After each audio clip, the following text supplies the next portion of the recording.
Eh bien bonjour à toutes et à tous, c'est Anthony Klinger de la chaîne Acadev, j'espère que vous allez bien. Aujourd'hui on se retrouve dans une toute nouvelle vidéo dans laquelle je vais vous apprendre à créer un site multilingue grâce à l'extension Polylang de WordPress. Alors dans cette vidéo on va évidemment également voir une partie de développement web, notamment en PHP, puisque j'ai développé un petit thème donc qui est vraiment minuscule comme vous pouvez le voir actuellement. C'est le style de base qui me permet d'avoir un menu et d'avoir du contenu sur mes différentes pages. Donc ça va juste nous permettre de voir en fait ce qu'on fait et de voir si ça fonctionne. Évidemment, si vous avez un thème WordPress déjà installé, ça fonctionne tout pareil, comme on va le voir dans cette vidéo. Si d'ailleurs vous voulez un petit thème comme celui-ci, ou que je vous apprenne à en faire un, n'hésitez pas à le demander en commentaire, sachant que j'ai déjà fait une vidéo sur comment créer son thème WordPress de A à Z, donc n'hésitez pas à aller la voir si ça vous intéresse. Donc comme j'ai dit dans cette vidéo, on va utiliser le plugin Polylang, donc tout simplement puisque ça va nous permettre de gagner du temps, il y a des choses qui sont préconfigurées et il y a des choses où vous n'avez pas forcément besoin de tout recoder, donc c'est très utile et surtout il y a une grosse partie gratuite, donc vous pouvez vous en sortir très facilement sur un multilangue gratuitement avec Polylang. Avant de commencer cette vidéo, je tenais à remercier notre partenaire officiel de la chaîne qui est Hostinger et qui nous permet du coup d'avoir accès à des réductions toute l'année sur leur plan d'hébergement, à savoir l'hébergement Premium, Business et Cloud Startup. Et en ce moment, ça tombe bien, c'est les offres Black Friday chez Hostinger. Vous voyez que sur la partie Premium, on a moins de 2 € par mois, ce qui est vraiment très faible par rapport aux différentes caractéristiques de l'hébergement. À savoir que vous pouvez mettre 100 sites web, 100 Go de stockage en SSD et vous avez un nom de domaine gratuit avec un service email également inclus. Donc vraiment pour ce montant là on est vraiment très bas d'un point de vue de fonctionnalités que vous pouvez mettre en place et le nombre de sites web que vous pouvez créer. Moi c'est celui que je prends généralement. Ensuite j'ai aussi un business. Donc le business c'est quoi? C'est tout simplement le premier en amélioré avec 200 Go de stockage mais cette fois-ci en NVMe puis en SSD, donc c'est un peu plus optimisé, un peu plus rapide. Et surtout, la variable, c'est le CDN gratuit. Si vous êtes amené à chercher de l'optimisation, notamment sur des applications ou sur des gros sites web avec beaucoup de pages, n'hésitez pas à prendre l'hébergement business du coup, puisqu'il va vous permettre de servir vos fichiers CSS, JavaScript et vos médias très facilement et très rapidement, surtout grâce au CDN. Ensuite, vous avez le Cloud Startup qui là est plutôt dédié aux grosses entreprises, aux petites entreprises qui ont beaucoup de sites web à gérer. Et du coup, là, vous avez beaucoup plus de stockage. Vous pouvez mettre jusqu'à 300 sites web. Vous avez le CDN gratuit. Vous avez un support prioritaire. Même si le support de base de Hostinger est déjà très bon, bah là, en fait, vous avez vraiment un support prioritaire. Et vous avez évidemment une adresse IP dédiée, ce qui n'est pas le cas sur les deux autres. Ce qui veut dire que là, vous n'êtes pas sur les serveurs même, on va dire, d'Hostinger ou qui sont partagés avec d'autres personnes, mais dont ça vous changera pas grand chose. Par contre, si vous avez votre cloud startup, du coup vous avez une IP dédiée à vous, à vos entreprises, et donc ça vous permet de pouvoir faire des choses en SEO telles que des blogs satellites, des choses comme ça qui sont avantageux. Je reviendrai peut-être là-dessus dans une autre vidéo si ça vous intéresse, la partie SEO, n'hésitez pas à le mettre en commentaire. Aujourd'hui, si vous prenez avec l'offre Black Friday une offre premium, sur 4 ans, vous en avez pour moins de 100 €. Il faut quand même se rendre compte qu'on est à moins de 24 €. Même de 23 € par an, ce qui est vraiment ridicule, surtout que vous avez le nom de domaine qui est inclus. Et si vous passez à, par exemple, 12 mois, donc un an, là vous êtes à moins de 30 €. Il faut quand même se rendre compte qu'on est sur des grosses performances, qu'on est sur une année avec un nom de domaine, et là on est à moins de 30 €. Et si vous ajoutez le code ACADEV en passant par le lien qui est dans la description, vous obtenez encore 10% de réduction, ce qui nous amène à la modique somme de 26,46 € pour développer ses premiers business. C'est vraiment extrêmement avantageux et ça vous permet de vous lancer directement. Donc n'hésitez pas, le lien est dans la description, le code promo également. On va passer tout de suite à la vidéo puisque c'est ça aussi qui vous intéresse évidemment. Donc là on a, comme j'ai dit avant, un menu très simple et du coup notre contenu. Et donc moi je passe par Hostinger, donc j'ai évidemment mon panel avec mon gestionnaire de fichiers qui est ici. Donc ça pourrait être votre FileZilla par exemple si vous avez ça sur votre Mac ou votre Windows pour gérer les fichiers. Donc pour l'instant, moi je vous l'ai dit avant, j'ai juste créé un petit thème qui est dans thème Acadev ici. Donc j'ai tous mes fichiers de base qu'on a lorsqu'on crée un thème. Donc là, je vous remontre rapidement ce qu'on a. On a une accueil, une page à propos et une FAQ. Très simple, j'ai copié-collé du texte de ChatGPT vite fait. Et maintenant, on va aller dans le tableau de bord. Extension, ajouter une extension. Et là, vous allez taper Polylang. Oula, j'ai rajouté... Non, c'est juste Polylang. Et là déjà vous voyez qu'il y a plus de 700 000 inscriptions, enfin installations actives, donc c'est vraiment un plugin dont vous pouvez avoir confiance puisqu'il y a des mises à jour très souvent. Donc vous voyez, dernière mise à jour il y a 2 semaines, c'est quand même très récent. Il y a une grosse communauté là derrière. Vous pouvez activer Et derrière, vous voyez que vous avez d'autres add-ons d'ailleurs de ce plugin. Bon, on va pas s'y attarder aujourd'hui. Et du coup, voilà, le plugin Polylang est activé. Maintenant, on va aller dans langue, ici, à gauche. Et ici, il y a des langues que, du coup, moi, dans un pré-test, j'avais déjà créé, mais je vais faire comme si elles n'étaient pas là. Donc, je vais absolument supprimer toutes mes configurations de base. Comme ça, on part de la même chose. Donc, normalement, voilà tout ce que vous devez avoir. Vous devez avoir, voilà, ajouter une nouvelle langue et vous avez vos langues qui sont ici. Si vous allez dans Réglages, ici, il va vous demander du coup une licence, etc. Donc pas besoin d'aller là-dedans. Et sinon, vous allez faire comme moi, vous allez faire une configuration rapide. Donc ça, normalement, lorsque vous installez et activez votre plugin, vous tombez sur cette page-là. Soit vous ne faites pas maintenant et vous faites ça plus tard, soit vous faites ça maintenant. Donc moi, ce que je vais faire, je vais commencer avec la langue qu'on souhaite avoir en premier, c'est-à-dire ma langue française. Je fais ajouter une nouvelle langue. Ensuite, on va ajouter par exemple l'anglais. Donc ça doit être English, ouais, English ENUS, on va prendre nous, on l'ajoute, et enfin on va choisir par exemple allemand, je sais pas si c'est écrit comme ça ou si c'est écrit en German, non ça doit être Deutsch, ouais c'est ça, et on va prendre DE. On l'ajoute également, on fait continuer, et là, première chose, moi j'ai mis activer par défaut, mais vous pouvez le désactiver si vous le voulez, là en gros Polylang vous propose de traduire tous les médias, c'est-à-dire et les balises title et les balises alt de tous vos médias, pour que dans la langue, en fait, à chaque fois, il y ait les bonnes balises. Moi, je vous conseille de le faire d'un point de vue SEO, c'est quand même plus avantageux.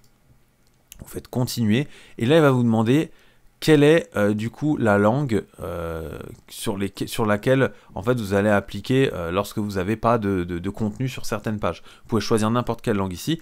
Par défaut, si vous êtes un site multilangue, je vous conseille de mettre l'anglais. Maintenant, dans cette vidéo, on va rester en français pour pas avoir de problème. Et du coup, ici, vous voyez qu'on a une petite étoile à côté de français. C'est dû au choix juste avant, qui va dire qu'en gros, la langue de base du site, c'est bien le français. Et non pas l'anglais ou l'allemand, puisque en fait, là où ça va jouer, je vais vous le montrer après, c'est que dans l'URL, on va avoir des /fr, /de, /en. Et en fait, si on n'avait pas mis l'étoile ici, on aurait un /fr. Or, nous, ce qu'on veut, c'est notre site de base, puisqu'il est de base en français. Donc par exemple, au lieu d'avoir /fr /apropos, on aura /apropos. On fait continuer, et là, il dit qu'on est prêt, donc on peut retourner au tableau de bord tout en bas. Donc maintenant, dans langue, vous avez un truc en plus qui s'appelle traduction, et là en fait vous avez plusieurs choses que vous pouvez changer. Bon, en général il n'y a pas grand chose à changer sauf suivant les différences des langues. Donc là vous avez le blog name, vous avez le date format et le time format, donc ça vous permet de gérer en fait l'affichage des langues, enfin l'affichage des formats de date et de temps suivant le pays, puisque des fois on sait qu'il y a d'abord l'année, ensuite le mois, ensuite le jour, etc. En France c'est l'inverse. On enregistre même si on n'a rien touché. Et du coup, maintenant, ce qu'on va aller faire directement, c'est qu'on va se rendre dans Page. Et là, déjà, vous voyez qu'il nous a décliné notre page d'accueil, qui était une page d'accueil ici, en allemand et en anglais. Donc, les premières choses qu'on va faire, c'est venir déjà modifier un peu le contenu. On va aller sur notre page en allemand, et au lieu de laisser Accueil Deutsch, on va marquer, je sais pas, Willkommen, par exemple. On va faire enregistrer. Et d'ici, vous pouvez directement switcher sur la même page en version anglaise en cliquant ici. Voilà. Et là, on va marquer Ho. Tout simplement, on enregistre et on retourne sur notre tableau de bord. Il nous manque évidemment les versions de notre FAQ et les versions de à propos. Pour ça, je vais aller sur à propos. Voilà, je vais ajouter ici en anglais la page. Donc je vais marquer about.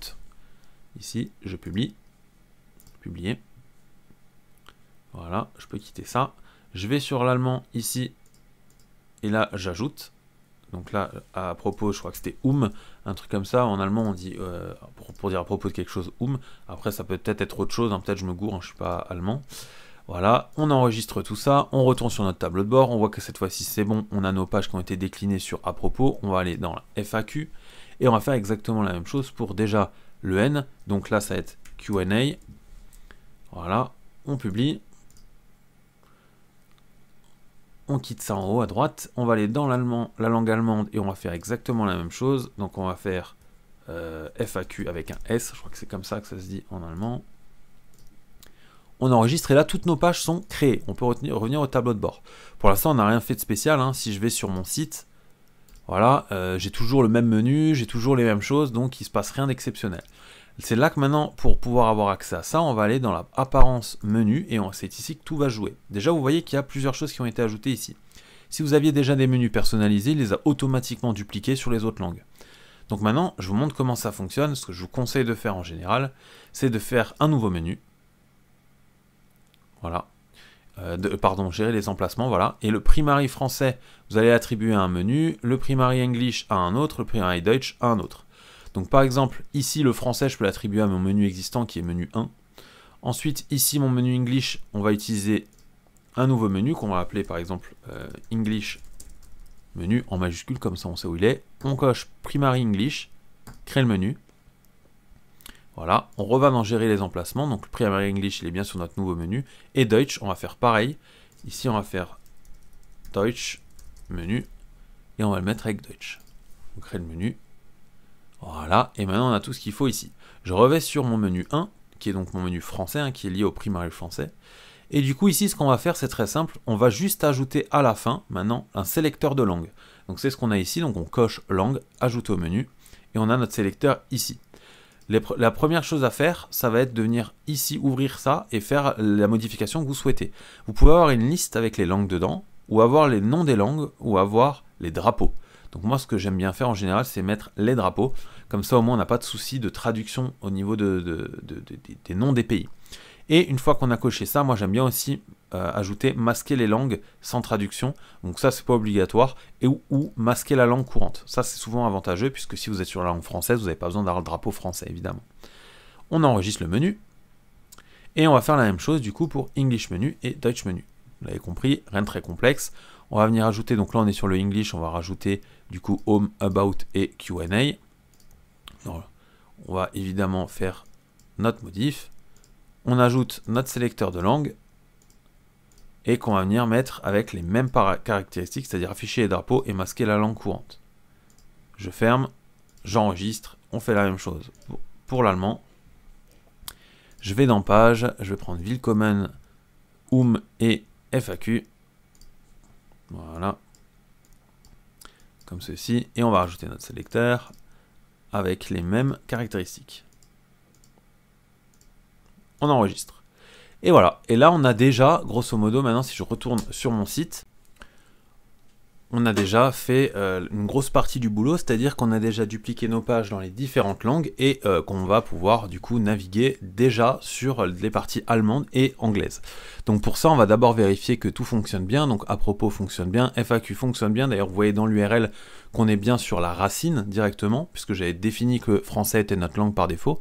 Et si je clique sur le drapeau EN, eh ben, je me retrouve avec mon menu EN. Donc là, cette fois-ci, j'ai About, Q&A, etc. D'ailleurs, petite info, si vous ouvrez votre console, ici, dans l'inspecteur, vous voyez que l'HTML, la langue est ENUS. Donc ça, on va dire, c'est plus avantageux d'un point de vue SEO de définir sur quelle langue on est directement pour dire à Google, ok, voilà, traite ces pages comme si elles étaient dans cette langue-là. Si je vais sur la partie allemande, je contrôle, tout fonctionne bien également. Donc vous l'avez compris, là vous pouvez du coup sélectionner évidemment vos différentes pages et traduire les textes que vous voulez les mettre dans le contenu. Ça fonctionnera de la même manière que sur la home. D'ailleurs, petite précision, vous voyez qu'ici on a accueil Deutsch ici. Alors l'idéal aurait été de changer du coup évidemment le nom, accueil Deutsch, ça veut un peu rien dire, et définir par exemple une autre URL, idem pour idem pour FAQ, voilà, vous voyez, bon, ça va encore, c'est assez court, mais du coup, à vous de voir. Ok, donc maintenant qu'on a vu comment créer les différentes pages dans les différentes langues et pouvoir gérer du coup l'affichage des langues, ce que je vous propose de faire, c'est de nous rendre directement dans le code. Alors dans le code, qu'est-ce qu'on va faire? Et bien dans le code, on va tout simplement aller chercher la langue du coup d'un utilisateur par exemple, et ensuite afficher des choses en fonction.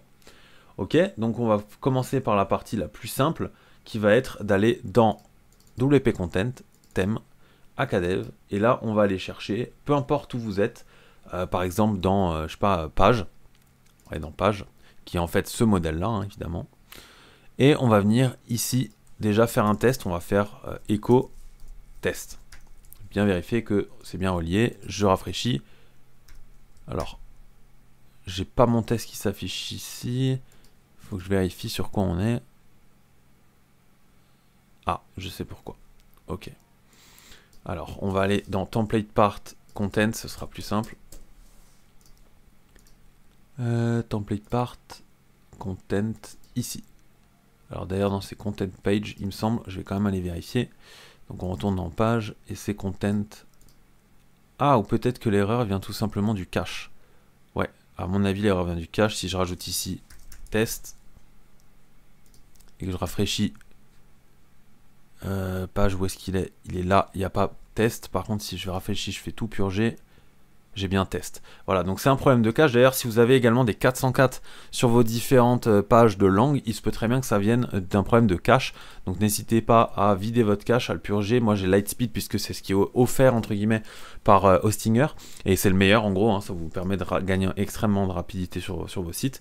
Donc là en gros ce que je vais faire, c'est qu'après le contenu, je pourrais marquer echo test. Et théoriquement là, si je rafraîchis après avoir purgé encore une fois mon cache, j'ai bien test qui s'affiche ici. Je ne sais pas si vous le voyez. Donc, je vais d'ailleurs zoomer un peu, comme ça vous voyez mieux. Je vais enlever ça, et ici on va créer une nouvelle fonction.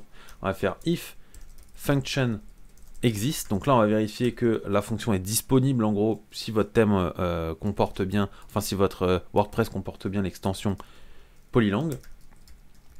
Donc pour ça vous allez taper PLL current language, ce qui va vous permettre de dire est-ce que cette fonction est disponible en gros. Et si oui, on va récupérer du coup la langue en faisant PLL current language, tout simplement, comme ceci. Ok, et maintenant, en gros, on pourrait tout simplement afficher $lang ou faire un var dump. Donc pour ça, je fais ça et je vais juste vider mon cache. Et là, on voit qu'on a bien FR. Si je passe sur ma version EN, on voit que j'ai bien EN. Et donc là, vous l'avez compris, vous allez pouvoir gérer énormément de choses avec cette petite fonctionnalité-là. Par exemple, si vous voulez mettre, je sais pas moi, un include spécifique ou un CTA spécifique, et bien on pourrait utiliser lang en faisant par exemple if lang égale fr. Et là, vous affichez, je sais pas moi, France. Et vous pouvez mettre des choses liées à la France, que ce soit, je sais pas, des médias, du texte, etc. Vous pouvez mettre ensuite un else if $lang égale en, echo, et là on peut marquer, je sais pas moi, USA. Allez hop. Et sinon, echo DE. Voilà. Point virgule. Hop, on va venir, oups, vider le cache ici. Ici j'ai bien France qui est marqué, je passe en ici j'ai USA, je passe ici j'ai DE. Voilà. Donc ça peut être assez utile, on va dire, notamment sur vos pages où vous avez des modèles où vous voulez ajouter des choses qui vont pas trop bouger mais dont le contenu va peut-être bouger suivant la langue.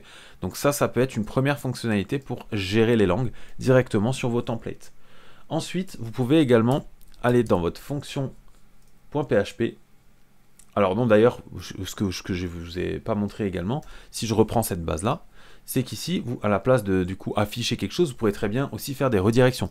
Pour ça, je le rappelle, on utilise la fonction WP redirect avec WordPress, home URL par exemple, et ici, on va aller chercher, je sais pas, slash en slash English page. Ah non, là on est en français, donc là, ce sera plutôt tout simplement un slash. Voilà. Et vous pouvez prendre ça du coup et faire la même avec du coup USA et du coup rediriger, je sais pas moi, vers slash en slash English page. Ok, et ça vous permet de faire des redirections assez simplement. Donc voilà.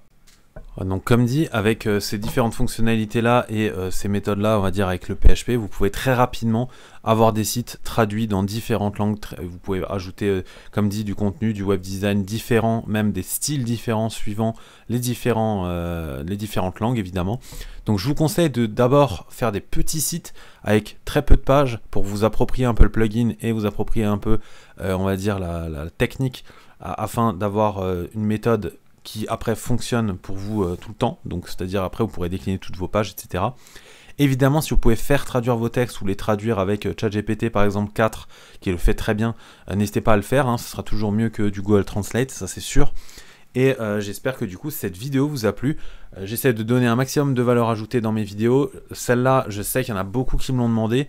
Donc n'hésitez pas à me faire vos retours dans les commentaires afin que je sache si je peux améliorer des choses ou non. Et encore, si vous avez des suggestions, comme je dis à chaque fois, n'hésitez pas à les mettre dans les commentaires.